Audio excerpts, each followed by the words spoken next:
Siempre adelante, ni un paso atrás.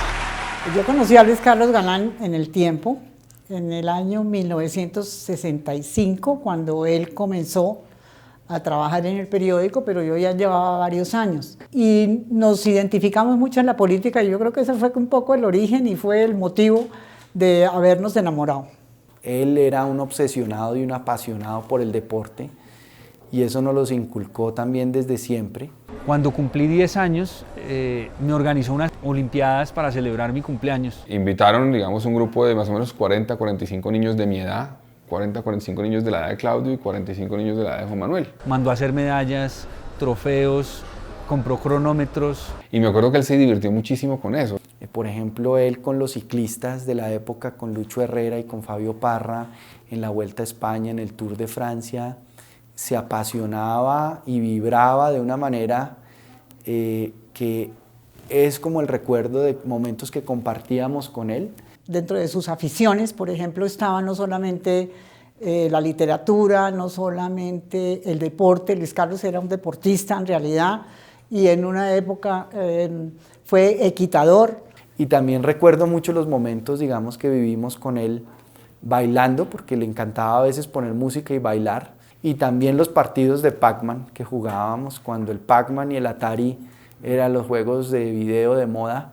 Él era tan obsesionado con los temas que se dedicó a practicar el Pac-Man y siempre nos ganaba a mis hermanos y a mí. Él era una persona de mucho sentido del humor y lo expresaba con bastante frecuencia.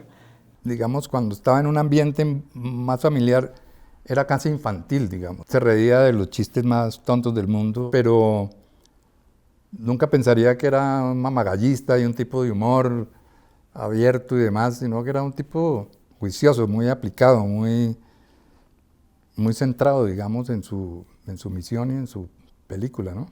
Sin embargo, era una persona demasiado seria en algunos aspectos y la gente lo criticaba por fundamentalista, le decían que era, y en cierta forma tenía algo de eso tenía, pero siempre trataba como de suavizar un poco eso que realmente era un problema. Siempre las respuestas a las cosas eran muy bonitas, como con reflexión, como que las cosas se pueden y así no se debe hacer. Sí, desde luego que era una persona que cuando hacía un reclamo, llamaba la atención, era muy drástico. Digamos que transmitía mucho entusiasmo, muy carismático. Y siempre lo vi, pues, digamos, muy en la tónica de pensar en temas vinculados con el país. En la época del desayuno, pues surgían los temas políticos del momento. Luis Carlos los discutía, pues los discutíamos, los comentábamos y los niños oían y muchas veces intervenían y preguntaban. Ellos preguntaban mucho y Luis Carlos trataba de enseñarles. Yo creo que sin lugar a dudas, pensando en los años que estuve con mi papá y los valores que él me inculcó y nos insistía, el más importante fue sin lugar a dudas la honestidad. Él nos decía que eso estaba por encima de todo. Y no solamente la honestidad con los demás, sino la honestidad consigo mismo.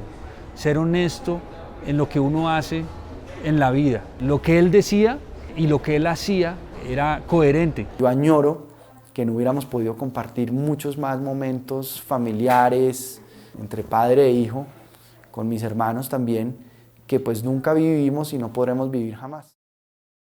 Por la libertad, por la justicia, siempre adelante, ni un paso atrás.